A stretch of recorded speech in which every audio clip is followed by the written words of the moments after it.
John O'Malley is a distance and cross-country coach at Sandburg High School in Orland Park, Illinois. Known for their 4x800 relays, Sandburg's average season best time in the 4x800 since 2011 is 7:43.49. John O'Malley has coached 15 different quartets to sub 750, 33 different quartets to sub 8 minutes. Sandburg set the state record in the 4x8 in 2016, running a 7:37.36, with 3 of the relay leagues running their third race in 24 hours. O'Malley coached Lucas Verbickus, who blazed a 3:59.71 mile in high school, and has coached 5 runners to 4:10.11 or better in the 1600. O'Malley has coached 3 different Gatorade Athletes of the Year: Verbickus, Sean Tropey, and Dylan Jacobs. In 2016, Sean Tropey set the all-time Illinois 800-meter record and #1 in the U.S. in 1:47.91. O'Malley's runners hold every Illinois state record in the distance events from 4x8, 800, 1600, and 3200. We welcome John to tonight's MITCA Clinic.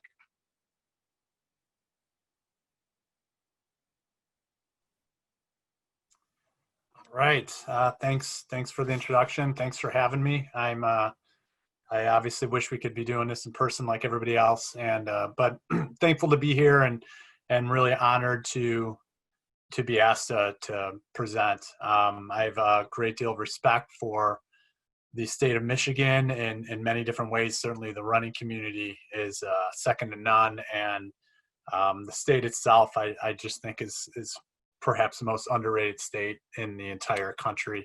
And I've said that for years. I just love the state of Michigan. So, for a number of reasons, I'm grateful to be able to present with you guys here today. I have a couple presentations ready. What I was asked to present on were some topics I have presented on in the past.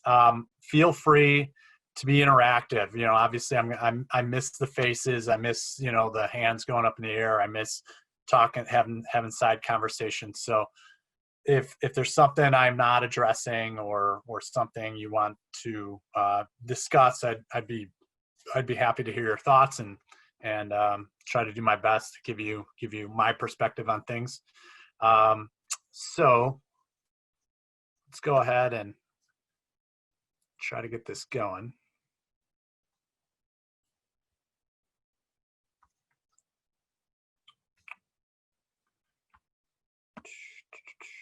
Sorry, I'm teaching in the Google Meets world, so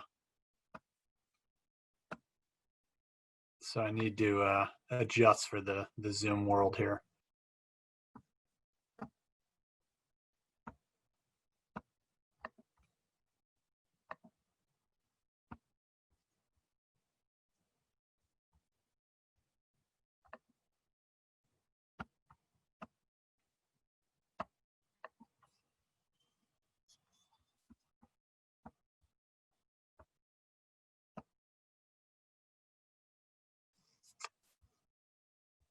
Okay, I hope you can see that. If you can't, certainly let me know. It's my intro slide here. Before I get started, I did want to acknowledge and just show my mutual appreciation and respect for what you all have done for the past 6 months or more, whatever it's been at this point. I know firsthand how hard this fall was on you all, and I know many of you are teachers and coaches, and this was certainly an incredibly challenging experience, and it is also that much more important for our athletes and our students. And you're so underappreciated. I always say I kind of look at the categories for the titles of mom and dad, or dad and mom, and then right below that next comes coach or teacher. And so I just wanted to start by acknowledging, what you all have put into your profession, and it cannot possibly be appreciated enough. To get the label hero is sometimes just means that you're really underappreciated. So anyway, I wanted to start with that. What I'm going to talk about here is the title of the presentation was the 7 elements of powerful. And it comes from this presentation where I kind of define the idea of how to create powerful runners. And what that means is, what you'll see in both of my presentations, and I'm sure what we all strive to do in our classroom and with our practices and our teams, is to parallel the psychological element and the physiological element, and not to have those as separate entities, but to really merge those things, right?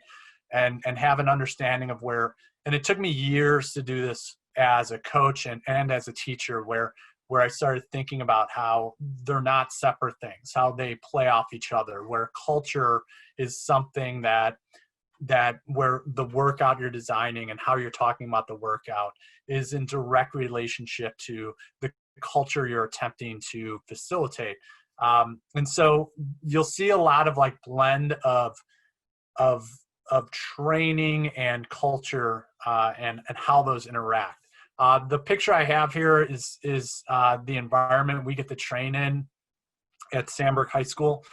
Incredibly lucky to have this forested area that's just beautiful near our school. And, you know, it just reminds me that this is what we're always trying to create. We're always trying to create an environment.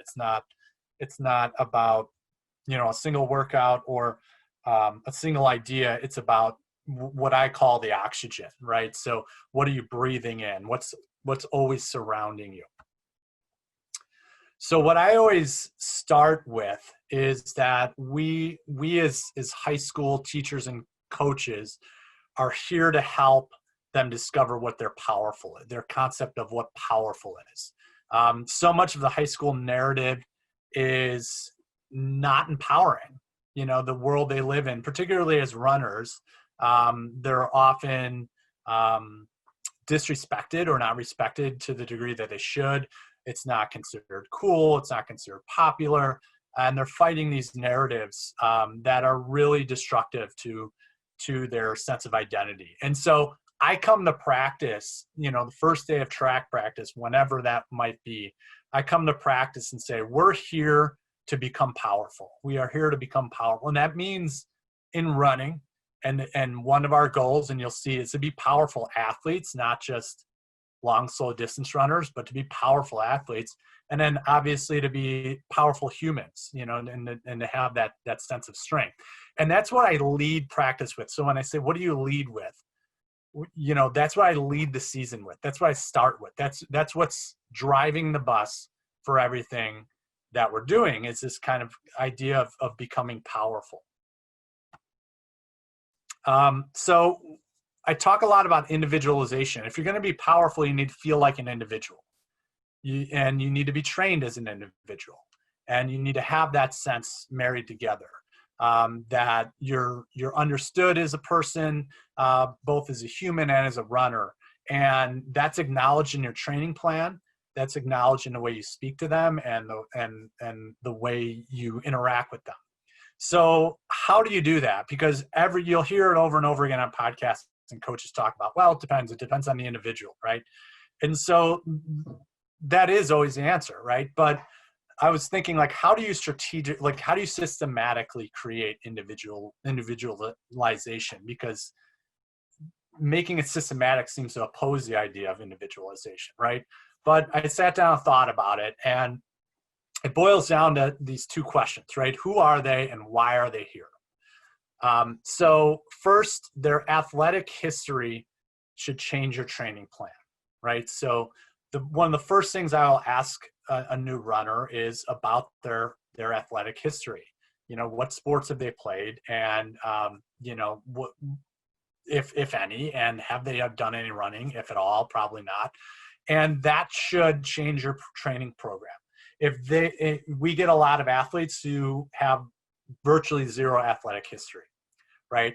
And that means in our first weeks of training, I'm trying to make them more athletic. So that means we're going to do things that are not running. We're going to do some running, but we're going to really focus more on becoming stable runners, becoming, strong, working on posture, working on coordination. So this would be like setting up things like circuits of box jumps, even jumping rope, getting kids to run over wickets without blowing them up. Just basic coordinative activities, and I'll get into some of them later. But that should definitely impact your training plan for them. Their talent evaluation should, for sure. If you get really aerobically talented athletes, sometimes metabolically they could be ahead of where they're at from a neurological standpoint or a neuromuscular standpoint. So they can handle work metabolically, but neuromuscularly not so much, or vice versa. They're behind aerobically, but you get this, athlete. Like I think of a soccer basketball player that I had out for track who wanted nothing to do with running, but he could dunk, he could high jump, but I turned him into an 800-meter runner, and so aerobically he was way behind, but athletically he was way ahead of any other runner we had. So those kind of things should impact your training plan. Obviously, their emotional well-being, where they're at. I would say first week of the school year is an obvious example, right? When you transition in a traditional school year from summer to first week of cross country and first week of classes in August, that their lifestyle is so dramatically impacted. If you're just thinking about your training program and say, well, we have this progression here, so we need to keep rolling, I think that's a mistake. That's a week where their lifestyle is so dramatically impacted that their training should be reflected in that lifestyle change. So I always kind of downshift that first week. We do less that first week of school than we did the week before, when they can go home and take a nap or go home and, whatever. So they don't have to worry about school and all these other things. So I let them make that transition emotionally and with their lifestyle and dial back the running that week. So that's an obvious one, but there are all sorts of ebb and flows to their emotional state throughout the season that I think you should acknowledge and kind of adjust training accordingly. Their mechanics should certainly change your training program. I'll talk about that a little bit more later, but evaluating their mechanics is definitely a huge thing. If they got mechanical flaws, that should impact your training program. Obviously you want to address them, but you also want to be aware of the fact that they could have serious injury if that's not addressed, or if you just put them on the same training program as somebody else. Most of all, it's their personal characteristics, right, that should change your training program. And so when I'm adjusting individually, I'm thinking about who they are and what they like to do and what they hate to do.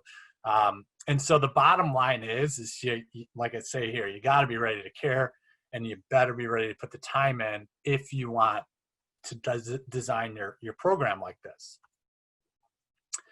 So I always use this letter as an example.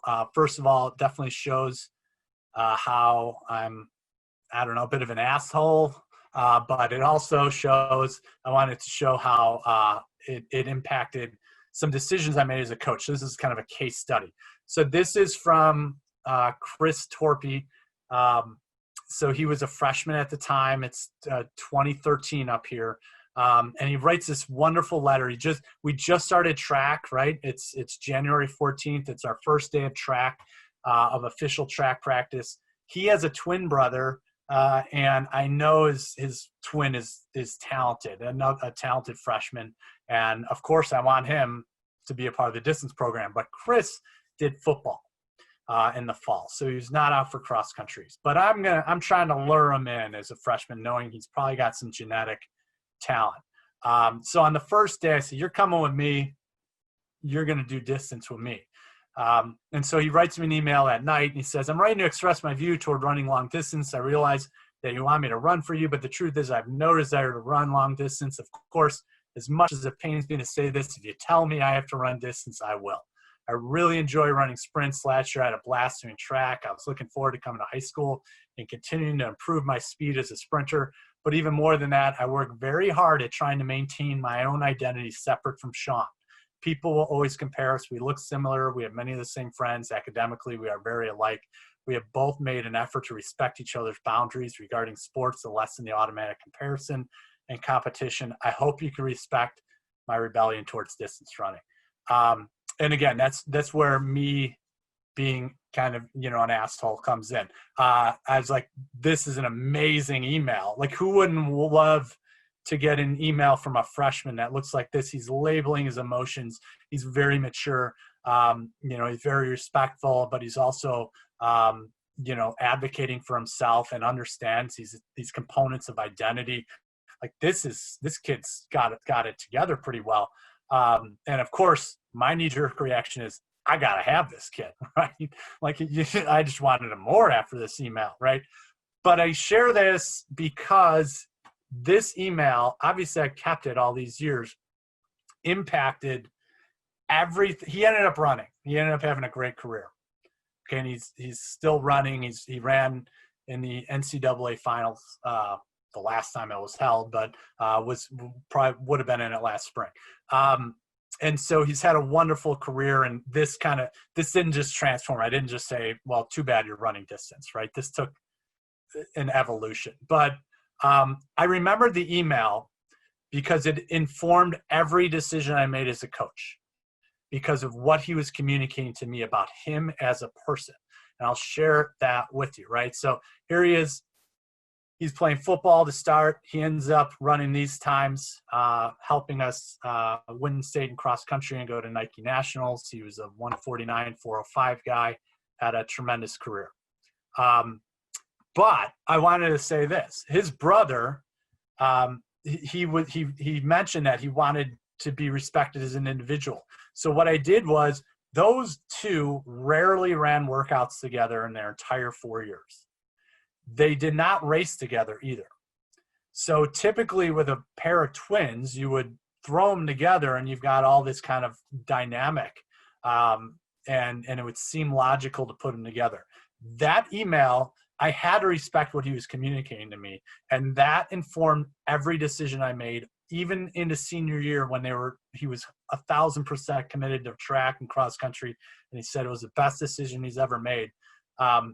He ran the 800 meters at state. His brother did not. And I put his brother in the mile and him in the 800. They combined in the 4x8, right? But I wanted to make sure they each had their own event, because that email I respected that much, that I wasn't going to put them on the same plan. So Sean Torpy, his brother, was ranked number 1 in the country in the 800. He ran 147.91 that year. He ran the all-time Illinois state record. And he did not run the 800 meters at state, because that's how much I respected that email. Chris did, and Chris got the opportunity to win it because that was the event he wanted most, and Sean went in the 1600. But I think those two flourished because I respected what he was communicating in that email. And when you gather information like that, it is gold. And that's what we mean by individualization, even with twins. Again, they didn't run workouts very much together. Other decisions. So I don't use a calendar. Every day is a new decision. And what I mean that I have a plan, but I have not written a training calendar in over 12 years. So I've been coaching for 18 years. And in my first 6 years, I would write out the calendar every day. It would be December and I would know what May 4th was going to be. And I since got rid of that because I felt like the calendar was limiting me. It was making me not look at the evidence in front of me. The evidence in front of me was way more valuable than the calendar. Of course, the plan of the calendar does not acknowledge the humanity of your athletes and what's going on with them, individually. Obviously, this year we've seen it more than ever. If you were gonna stick to your calendar this year, it wasn't gonna work, right? But in any year, that's the case. This year was a really dramatic one. But in any year, that's true on a less dramatic fashion, but it's no less true that you have these impacts of life and living that impact one's physiology and their motivation. And so I would come to practice with a plan, but would adjust it. So I stopped doing the calendar. What I instead went with were components of training that I wanted to make sure I got done in a 2-week cycle. And if it needed to be put off a day, or the weather changed, or these kids come dragging in and they look garbage on the warm up, then I changed it. And if the mileage count that week wasn't going to be there, it was irrelevant. So I stopped counting miles too. I haven't counted weekly miles in a very long time. And part of that is, if you have a day like a day of sprinting, for instance, for 800-meter runners, that's a really big impact day that probably doesn't net you more than 3 miles total. But it is a huge impact day, and it's really valuable. And if you just go to the mileage count at the end of the week, you're not getting a real true measuring stick of what happened on that day. So I felt like if on that obvious day, the mileage count is so low, but it was a really high value, then that's true of every day to a degree, right? Where the mileage count is just such an inappropriate or not complete picture of what was happening that day, an incomplete picture of what was happening that day, that it wasn't relevant to count anymore. I know what our long run needs to be. I know what our secondary long run needs to be. I know what kind of volume I would like for a lactate threshold day. I know what a sprint day should look like. So why do I need to add up the miles to come out to some number at the end of the week? And typically all it does is add stress to you and the athletes. Like, I need to meet that mileage count. So my athletes don't count miles either. They have no clue. They just, they know we have hard workouts. They know we have recovery days. They don't have long runs, and they feel good doing it. They don't worry about mileage. Another thing you do, I use a 150-meter time trial for an evaluation. If you've heard about muscle types, fast twitch muscle, these are different types of muscle fibers, right? You don't need a muscle biopsy to do this. If you get your pack of freshmen, just stick them on a track for 150 meters. This will eliminate the acceleration phase. This will eliminate, the endurance component, and you'll just see how fast they are.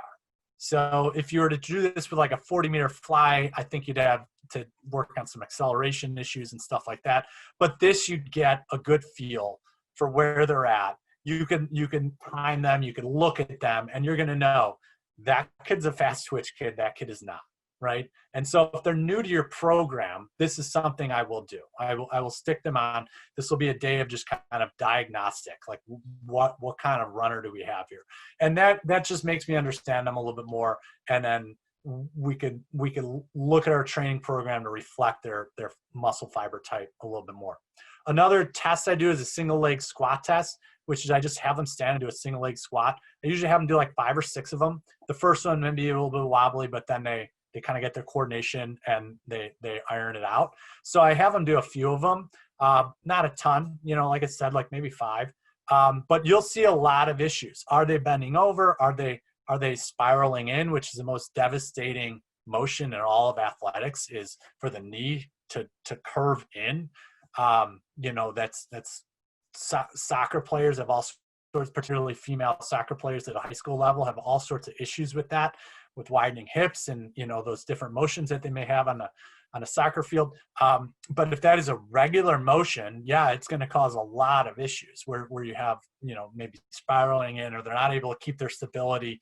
That tells you a lot about them athletically, and then what you then need to do. You need to give them more stability work, more mobility work, more strength work before you start ramping up volume, right? If you skip that, you're basically asking them to do repetitive movements thousands and thousands of times that are training them poorly mechanically, and at best, and at worst, injuring them, right?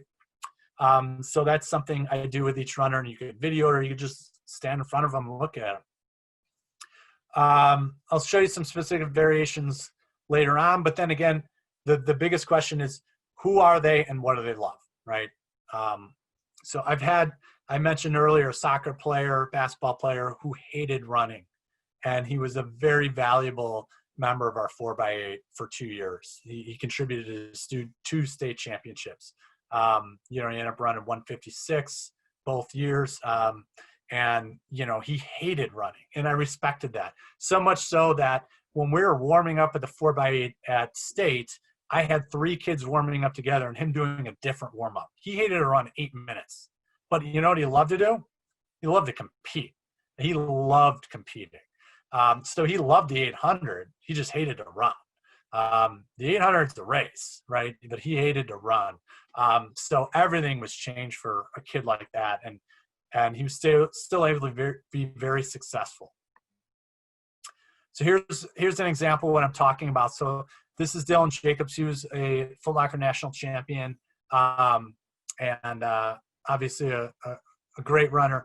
But this is him on the left there early on in his career. That was his freshman or sophomore year, I can't remember, but evaluating that single leg mechanic, right? And then we really worked on that.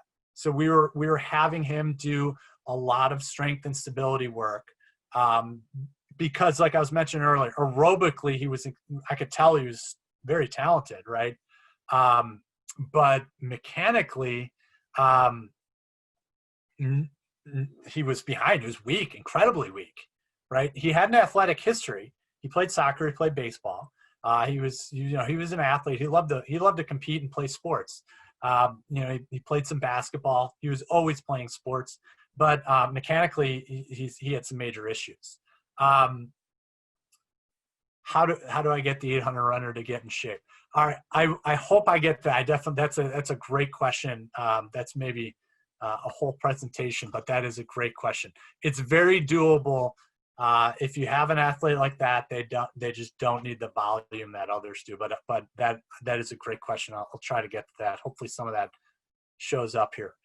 So for Dylan here, for him to be able to go do this stuff on the right, which is run some volume and get ready for, high level cross country, and, the longest, slowest events in our calendar, which would be like a 5K at Balboa Park in San Diego, right? Which we needed before we added that volume to deal with the mechanics on the left. That doesn't mean to say that there's no volume, but we were just more careful with that. And we really focused on improving the mechanics first. And again, you don't need to be an expert in this. I am certainly not. I am not a biomechanist. I am not. I don't have any degree in movement or kinesiology or anything like that. But if you see something like this, where this kid can't do a single leg squat, that tells you a lot, and you could definitely assign them a lot of strength and mobility work. And there's lots of great strength and mobility work you can assign. I typically like to do stuff that goes through the running motion and has motion to it, so it's not static. I'll get to some of that. Powerful means fast, connected, and engaged. What are you leading with at practice? So when we start with that practice, before they go out and run, they get powerful is what I call it. So in a normal school day, the bell would ring and I'd be wrapping up class. And so, then I have to go change, and then I get down to where we meet. And that's going to take me at least 15 minutes, if not 20 minutes. Our athletes can get to where we meet in probably 10 minutes. They're out of the classroom quicker, and you guys know the drill. So what I give them is 10 minutes of becoming powerful is what we call it. This is merging the physiology and the psychology, right? So the first thing they do is they get down. They've been sitting in a desk all day, right? And if they're home right now, they're probably on their bed or in a seat just the same. But regardless, they've been sitting a lot. They've been doing backpacks. They've been hunched over on screens. They may be driving. You guys know what society looks like today. So we need to open up, right? Everything needs to open. Before we're going to take a step of running, we need to open up and get everything engaged. First of all, the lower 2 abdominal muscles are by and large not engaged during the entire day. I went and met with an orthopedic in the area and picked his brain for a long time. And one of the things that I always remember and I always share is he was working with professional golfers in Chicago, and he told me that their stroke pattern would essentially, he called it would go to sleep. It would go dormant after 6 hours of not engaging that pattern, of not engaging that movement pattern. And he said that was true of any muscle group that you stopped like engaging in a stimulating way. If it was just kind of there, you're bent over, for instance. So then your glutes and your lower abdominals are not really doing a whole lot, right? They basically became dormant. You probably heard the word not activated, whatever you want to call it, right? But the bottom line is they haven't been stimulated in a while and they haven't been used in a while. So we want to get everything working and functioning, right? Whether you call it wiring, activation, whatever you want to call that. So I tell them to come down to the hallway where we meet, and they open up. They rub their two lower abdominal muscles, literally to wake it up. I would say if you're ever struggling with a muscle group, touch it with your hand. And it's going to be a lot. Try doing it even if you take like a dumbbell and do a simple curl. And if you hold your bicep, I saw a study that shows you can actually lift a little bit more just by touching your bicep because of the activation with your brain. So your brain muscle connection, the neuromuscularity of that movement is a little bit more wired, is a little bit more efficient. So that's always something that we do. The other thing is we do hip hikers to start getting the glutes working. We do some band work where they walk sideways with bands. Again, this is just to try to get glutes working and opening up. We start to then we stop, and then I have them do a bridge. So, and on the bridge, that's just a check-in. So the bridge would be you're on your shoulders, you have your feet and your knees bent, and you just lift your midsection up, right? Your hips up, and you kind of have it in a straight line, right? And all this is a check-in to see if we woke this stuff up. If your hamstrings are being used at all on a bridge, that means your glutes are not working. So we go back to hip hikers. The hip hiker is really good because it's really that middle of that motion of a powerful running stride, right? Where you're coming off of your big toe of your planted foot and you're lifting your knee of the other one, but the glute is really doing the lifting. Or it's doing a lot of it's involved in the motion a lot. And so if you're doing it right and you're doing a hip hiker correctly, you should feel it in your glute of your stable leg. So we'll go back to that. We also do lacrosse balls where we're rolling on those too and trying to open up. And then we start to get into dynamic movements. So we go from kind of more slower static stuff, and then we start moving more. So any sort of dynamic plan that you've seen, we have a similar plan at that point where we start to things up to move and start to do A skips and things like that. So then we finally get into stride. So by then we feel like, all right, we're powerful, we're ready, we've got some energy, and we're ready to actually do some running. So that's kind of what I put here, right? Like lower abdominal engagement, glute engagement, hip hikers, glute squeezes, band work, plank and bridge to check in, use your hand, Jay Johnson's lunge matrix and leg swings, using a power pose. We use power poses a lot on our team. I'm sure you've heard of the power pose or seen the TED Talk and the idea of how that lowers cortisol levels, stress levels in your brain if you have more open, powerful poses rather than like defensive poses, right? So I have my athletes come up with a power pose for the classroom, and that's a psychological tool. That's obviously not going to be something like this, right? It's going to be something more subtle, but something where they feel like they're going to be powerful and they're going to be confident and take a risk in the classroom. And then we have power poses for before a race or before a workout, which may be anything that is open, right? The victory poses or hands on your hips and feeling open. So that should lower cortisol levels, but even if it doesn't, it has some sort of psychological component to it, like I'm becoming like a superhero. All right, so other ways we attempt to get them powerful. And this is more of the psychological. These are really important to our program. This is merging, like I said, the psychological component, the physiological component. So immediate disturbances. So this is a environmental biological term that I found while reading one year, which is the idea that if a certain environment has a degree of disturbance, there's actually more likely to be a diverse amount of growth around it. So, like a tree falls down, it opens up the area for other vegetation to grow. Whereas if that tree stayed stable, it wouldn't have resulted in that growth. Now it's an intermediate disturbance because too much disturbance would be destructive, like a forest fire or deforestation or something like that. So I took that principle to running. Like, I actually want to give them a degree of disturbance in practice that challenges them to grow. Okay, and I'll show you a couple examples in a minute. The idea that physiology is a choice, right? That we have control of our success, and that a lot of our brain chemicals, for instance, or stress, how we react and interpret stress, is a choice. That it's not so much is there stress, but how we interpret stress that is the difference maker. And so to a degree, obviously not entirely, but to a degree, we have some autonomy over our physiology. The idea of mental models, this is a big thing. I'll get into that. Being active, feeling like you're independent and competent. So autonomy and feeling competent. So these are the basic elements of well-being. Feeling connected, feeling like you have some degree of independence, and feeling some degree of competency. So we're always trying to, I'm always thinking about that when I come into practice. How am I making them feel connected?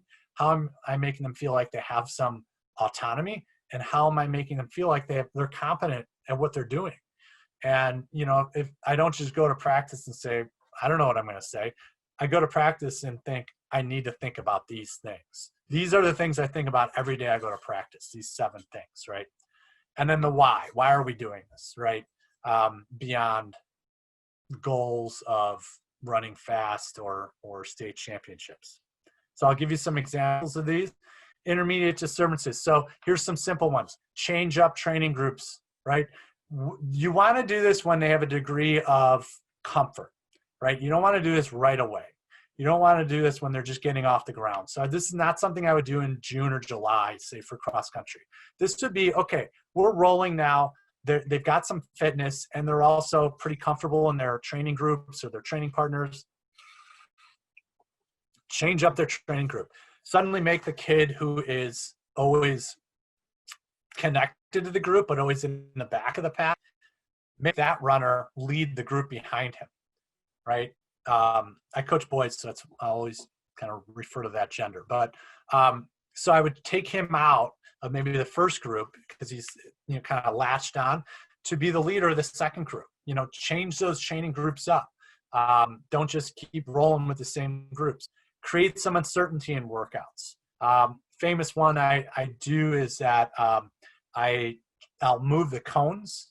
So if we're out on like a cross country area or a forest area, we're not on the track, and we're doing, say, 1,000-meter repeats or 1,200-meter repeats, and we're out there, I put cones out at the quarters so they can kind of get a gauge for their pacing.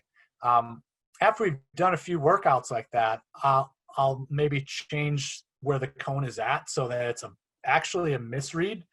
So when they get their split, it's off, right? So they'll go through the quarter and something's bad about it. Either it's way too fast or it's way too slow by 5 seconds, say. And then I'll stop them after the interval and say, well, how'd you deal with that moment? What happened there? And they may complain, like, that cone was off, da, da, da. I'm like, yeah, well, I moved it. But the important thing is, like, what did you do mentally there? Did you shut down? Were you frustrated? How did you talk to yourself in that moment? And I try to create some uncertainty in workouts like that consistently.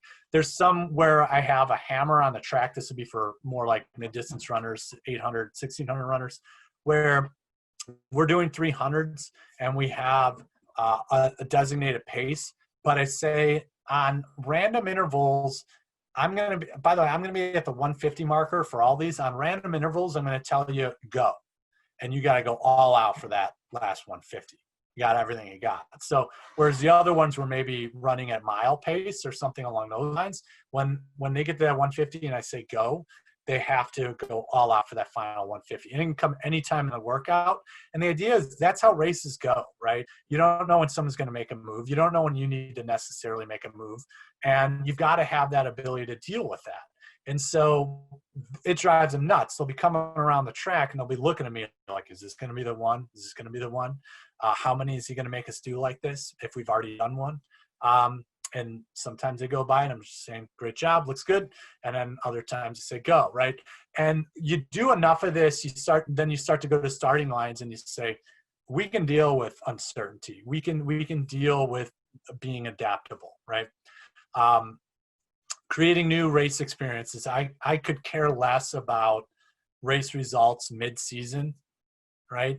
In any invitational, any track race. We really use them as part of our growth, right? So any race is an experiment, and I'm really opposed to racing smart.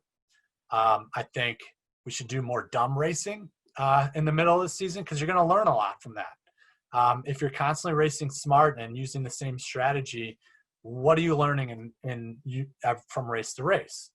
And I want to be able to get to our goal race and say, we could do this in a number of different ways. We've learned a lot about ourselves. We know what works and what doesn't work.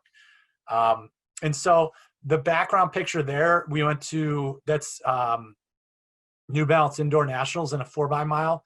We had an exceptional 4x8 team that year. We had the #1 time in the country for indoor track at the time. They'd raced it once and they ran 7:45. So then we were looking at the New Balance race and, should we go to New York or not? And the logical thing would have been to run the 4x8 because we had some great 800 runners. Instead, the 4x-mile was kind of turning into a Studley entry. Drew Hunter was in it. So Loudon Valley was coming and Drew Hunter was going to anchor, and he had just run 3:57. The American record for the indoor mile. There's another school on the East Coast that had 3 guys under 4:12, and we weren't anywhere close to that. So I said, we're going to New York, and I'm putting you in the 4x-mile. And okay, I'm like, we're not going to New York to win a national title. I'm going to New York with you to try to get you guys beat. That's what I'm trying to do. And the idea being that was March. New Balance Indoor Nationals is March, and our goal is May and June. And so March, we're very much on our journey. And so I didn't want us to chase after a national title. I wanted us to chase after improvement. So I stuck them in the challenging event, not the one that I felt we would more than likely win. And we ended up winning, but that wasn't the goal. Now that was a high stakes one, but we do that all year round. I rarely run our top 7 every week in cross country. Move in and move guys in and out. If you're our 9th runner, this week you're in. And some of that is you get the younger guys, you want them to feel the pressure before they actually are a top 7 runner, right? Other things, it's just part of our culture, right? We're going to constantly shake it up. We're not just going to keep running our current fastest 7 out there. We want everyone to keep improving. We want everyone to have different opportunities. And so we're going to cycle guys in and out. Mental model. So when you create your workouts, I believe in making them model what your goal race is going to be. So here's an example. Chris Torpy's at the state meet, real quick, and I'll try to get to the next one. But he was doubling that year. As I mentioned, he ran the 800, but he also ran the 4x8, which is the start of our state meet. The 800 is 45 minutes after. We have prelims, so this is going to be his 4th race. So I started setting up workouts to mimic this goal, that knowing that he was going to double and it was going to be 4 races in 24 hours, and that I really desperately wanted this 4th race to be a win. I didn't want him to just sacrifice for our relay. I wanted him to have that individual win. I remembered that email he had sent as a freshman. So this is what we would do. We would mimic our workouts to this race plan, where on the 2nd race, because he's probably carrying some fatigue already, we need to run the 800 differently. So we don't want, where typically he would be blasting out and trying to establish a favorable position. If you're going to do that on your fourth 800 in 24 hours, you're probably going to accumulate some bad byproduct pretty quickly, and you're carrying some fatigue. So I felt the better bet was to come and move and have an easier opening to delay that fatigue a little bit. And we're going to hammer with 300 to go, which in his normal 800s we wouldn't have done. So that was the plan. So it ended up being a fast turnover because we had some rain in the area. And I went to him. I said, "Hey, you got a shorter recovery here. How are you going to handle this?" And he goes, "Well, it's more recovery than you normally give me." That's what we designed in workouts. We would do that race plan in a broken up 600 and hammer that last 300. And then I'd give him 10 minutes recovery, and we'd do it again. And we wouldn't do that every week, but we did it enough where it felt familiar to him. And the biggest piece is it gave him this mental model of how to run the race. So when he walked out, they all get introduced. The other 11 kids in the final all did his stride, so they're not even in the picture. Chris just went to his position and did his power pose and just stared at him, right? He knew he had a feeling of comfort of where he was at. I hope this comes through well for you guys. There's two videos playing at the same time. So these are the two Foot Locker national champions I coached. I'm sharing this because this is a perfect example of mental models in practice. On the left there is Lucas Verspikis. This is 1.5 miles into the race at Foot Locker, and on the right is Dylan. What we did for over a year with Dylan was I created this downhill interval where he came off the downhill and then pushed for 600 meters. And I said, "This is Balboa Park in San Diego right now. Let's work on this segment of the race. We're going to work and visualize this segment of the race for a year." Again, it wasn't every week. It was by no means every week. But we talked about this segment of the race. We felt like this was going to be favorable. I showed him this video of Lucas a lot. I said, "You're going to do this."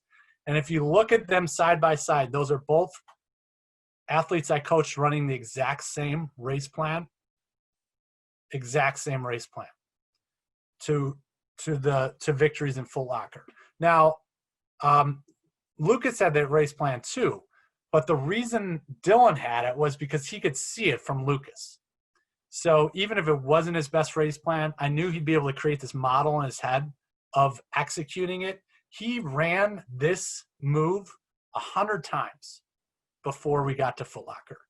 And he for 1.5 miles, he knew what he was going to do at that point.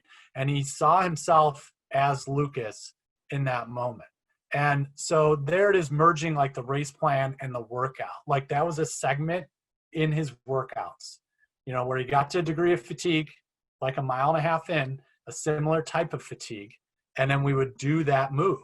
And a lot of it was the psychological part. I don't think the physical part was as important, right? I don't think he got it that much out of it. It was more like, I'm going to run a downhill, move here, and I'm going to see myself in the lead at Foot Locker. And so we ran it up. That was the goal for a year. It was to win that Foot Locker race. So yeah, that's an example of mental models. So whatever the point is for you, whatever your runner is, it can be a slower runner. It doesn't have to be these big high stakes races. I do these with all my runners. What is your goal race? Is it conference? Is it an open race at conference? What is it? Let's look at the race plan that we're going to need for you to be successful. And then let's put you in those moments in the workout so you can see that and you can have this sense of confidence and empowerment for those moments when they come. And again, I do think there is a bit of a physical component, but I think it's much more psychological. This is what I mean by physiology is choice. We always touch before a race. It actually induces oxytocin and reduces activation of brain circuits involved in fear. So this is why we do that. I don't ever have runners huddled in a tent like this on the ground. They're in chairs and they're open up, right? So if you just throw the tarp on the ground and say sit down, at least at a state meet where I can do it with the numbers, they're in a chair and they're open up, right? I don't want them freezing on the ground like that. And we're constantly thinking about our body language. I always say bravery is a muscle, so we're going to work on it. That, like I said, that means we set bravery goals for the classroom. Is there a class you never participate in? You're going to set a bravery goal for that class. You know, you're going to participate tomorrow. You know, is there something you haven't said to someone that is important to say? Let's make sure we say that. We actually set these goals, like these bravery goals, right? And we call it like a muscle. Yeah, we always say we love stress, right? And this is back to the idea of stress. Like, I'm feeling stress, and it's like, well, good. If you don't feel stress, you're dead, right? Stress evokes growth. And so particularly when you have favorite runner, you know, people who are favorited to win or favorited to be successful, interpreting stress and pressure is really important. So kind of reframing the narrative to say we love it is important. I'm really big on self-awareness, and not like I'm gonna be the coach that pushes the right buttons and kind of manipulates them into a victory. I never want to be the reason for our athletes' success. The coach should not be the reason for they should be the reason for their success. You facilitate that, you create the environment, you support that, you challenge them, and you are a part of that for sure. You're a huge part of that. But not the reason for it, right? And so I don't want to be like manipulative with, for instance, dealing with pressure. So like the week of the state meet, if it's really pressure-filled week, I used to think like, how can I trick this guy? This kid's a choker, right? How can I trick him into a performance? Instead, what I said, redesign things, is I'm going to enable this runner to be self-aware through the process of our season and learn about themselves. And hopefully that growth and that learning, they'll be able to deal with the pressure better. And then now they have a life skill. Now they have something valuable, not I just tricked them through a state meet and we won. So I'm all about self-awareness. They do a race reflection after every race where they walk through different decisions they made. I ask them about it. We don't just end it. The week of the state meet, I say, there's going to be a lot of pressure this week. What do you think about that? How do you plan on dealing with that? I don't try to take the pressure off. And I tell them that, and I say, you know, if I'm going to try to take the pressure off, all I'm telling you is that I don't trust you. And there is pressure here, and I feel it too. How can we best deal with this? How can you deal with it individually? Knowing your purpose, this is a big thing, and it creates a sense of flow. And you all have heard the term flow before, but your sense of purpose and being really aware of that can help create flow. And I really believe that enables you to open up and feel powerful. So I use this example, right? So to kind of illustrate this, I know we're about out of time, but this is what happened with Dylan in 2017. He got not injured. I'm sorry. He got sick the week of our state meet, and was dealing with a viral infection, and that kind of lingered. He was able to qualify for Nike Nationals, but he had a bad state meet performance because he was really sick. So ironically, the year he won Foot Locker, he didn't even win state, but he showed up coughing and ran for his teammates. And so when we were going to Nike Nationals a few weeks later, because he qualified for Foot Locker and Nike, I didn't want him to do Nike. I wanted him to recover and do Foot Locker, but he was adamant about doing Nike because state didn't go well.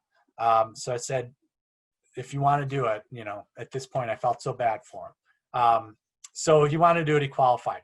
The week of Nike Nationals, he was looking healthy again. He was looking strong again. You know, we kind of come off all that we were dealing with. And I really screwed up that week badly, like terribly. The narrative we took when we went to Nike was, let's fix the state meet, right? That let's get revenge from the state meet. Like let's take that one back. And he went to Nike and he didn't have a great race. He went for it. He was in the lead. at 1 3/4 and got overtaken by 2 miles and then kind of bagged it after that. But I think he finished like 10th or 11th. But suffered and struggled, and he didn't look right and all that. So I was talking to him in Portland, and he's just devastated. And he's like, I can't believe what this season's become. You know, he didn't win state, and now he didn't do particularly well at Nike. And so I landed from Portland on Sunday night, and I called all our coaches, and I called all our athletes, and just sent messages out. And this was what we were going to lead with this week. We were going to outlove everybody else. That was the new narrative. Forget fix something. He didn't need to fix anything. He was brave showing up for his teammates at the state meet. There was no fixing that needed to be done. He did something extraordinary that day, right? I screwed up by giving him the wrong lead, so to speak, giving him the wrong framework. So I went to him on Monday and I said, we're going to outlove everybody this week. Our goal is we love you. And his teammates and alumni all write him letters, and not talking about go win. I said, just tell him how much you love him. And I had all our coaches and stuff fly out to San Diego, and we're going to celebrate Dylan Jacobs. We're going to love this kid up, right? He got his pink uniform. His mother had breast cancer that fall, and she was waiting on chemo treatment until after Foot Locker. She was delaying it. He got these pink uniforms. He's like, Coach, perfect color, right? And he's wearing that wristband, you know, that breast cancer wristband. And I'm like, don't you forget this color. You know, we're going to outlove everybody this weekend, right? And we didn't talk about winning. We talked about a race plan, which he knew, but we talked about love. That's all we talked about, and how much we loved him and how much his teammates loved him. And we woke up that morning, and I went and talked to him before the race, and he's like, Coach, I feel amazing. I just feel like I can fly, you know? And he was doing strides, and he looked like, okay, wow, he looks great. Like, he looks like he's going to have a very good day, you know? And I always say love won that day, right? It doesn't always win, but it never loses, right? So what I say is that when we go to practice, this is the skill we're teaching our athletes. We are teaching them the skill of love, which is a skill, right? And I'm not talking about like the corny romantic comedy movies where they have, you know, kisses in the rain. I'm talking about like Tuesday morning love. I'm talking about like, we can't pay this bill love, right? I'm talking about things are going poorly and I'm going to still show up for you. That's the kind of love I'm talking about, right? And that's a skill. That is what running is. That if you really think about our sport, that is the skill we're trying to teach, right? Like how can it get challenging and I still show up and want to be a better version of myself for other people? Because we know there are more bad days than good in running. And we know that's the kind of love we're going to need. And so that's what I mean by creating power. When we go to practice and I think I'm teaching this skill of love, I'm more excited and they're more excited. I'm not going to practice and saying, we're here to become fast 4x8s. We're here to win Foot Locker. We're here to outlove people. We're here to become powerful. That's what we're here for. So I always share that story to kind of exemplify that. Hopefully that resonates with you. I know I went a few minutes long here. I'm not sure, what do we have, at 6 o'clock start, what the deal is here? Yeah, if you want to answer those 2 questions that are there, and then we'll take a quick break. Okay, how many guys do you have on XC and how many mid-distance guys in track? Our cross-country team, this year we were at 38, which is a little bit low. And we usually pick up a guy or 2 in the spring from other sports. We have soccer in the fall in Illinois, typically anyway. And so we might pick up a soccer guy or 2, but not that much more. Sometimes I'll steal a 400 runner. I always say I want the alternates on our 4x2. They're going to be all state in the 4x8, right? So I always try to steal those sprinters. Oh my. Yes. How do I instill that? Well, I teach them. So the question is about foundation work, and that's about including sprinting and fast work in your buildup, which I'm a firm believer in. I think it is irresponsible to not, and I say this, and I know this could sound offensive. We talk about being irresponsible as coaches all the time, of like saying burning kids out, giving them, you burn kids out, then they don't run well in college or whatever it may be. Giving them too much mileage is the most common thing that I'll hear in terms of irresponsible training assignments. Like, you give them 100 miles a week, that's irresponsible. I actually think it's irresponsible not to have your athletes sprinting regularly. If you think about the logical progression, any college coach will take, say, Sean Torpey was 147.91 in the 800 as a senior in high school. He was 0.4 of a second off the Olympic trials. Okay, he had a mark that would have been an All-American mark for NCAA Division I. What does a college coach do with an athlete like that? Or any good 800 runner? What's the first thing they do with those kids? They move them up. They never move them down, right? That kid's not going to be a 400 runner. They'll usually say, you're going to be a 1500 runner. You're going to be a 5K or a steeple, right? We see that. If developmentally that is most logical, we should be thinking that way as well, even in terms of high school.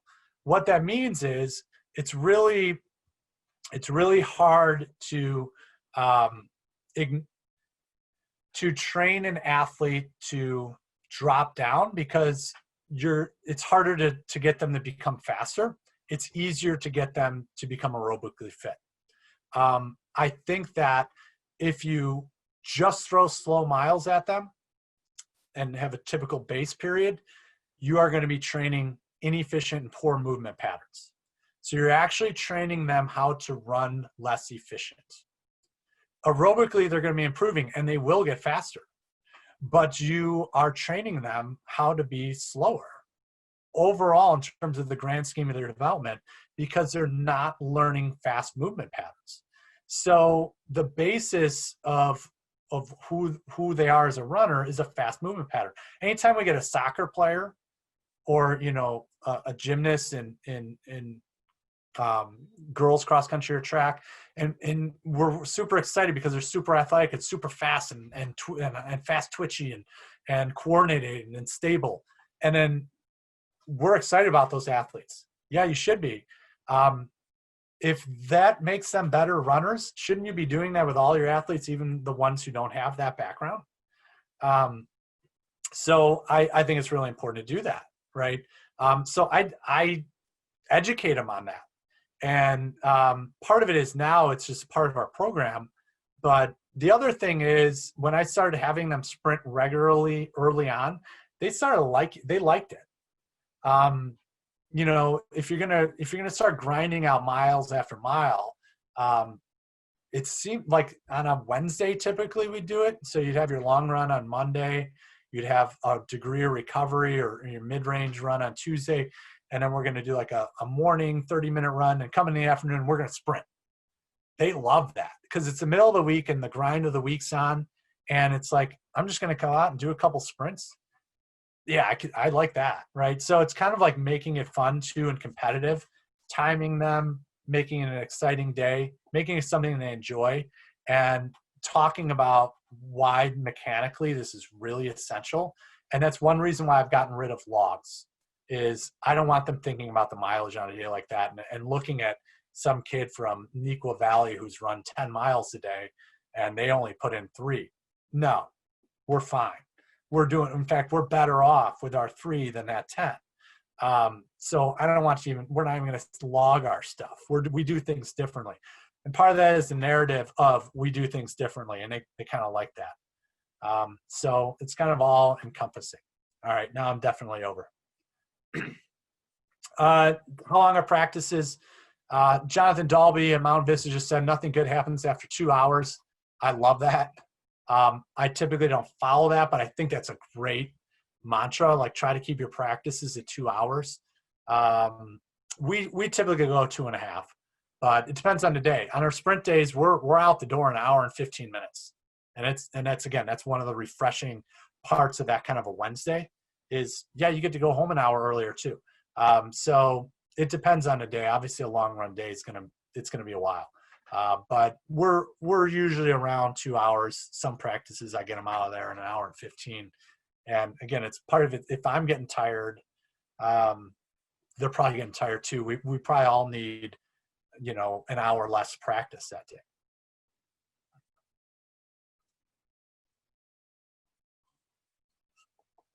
All right, is that everything? Hope I didn't lose everybody.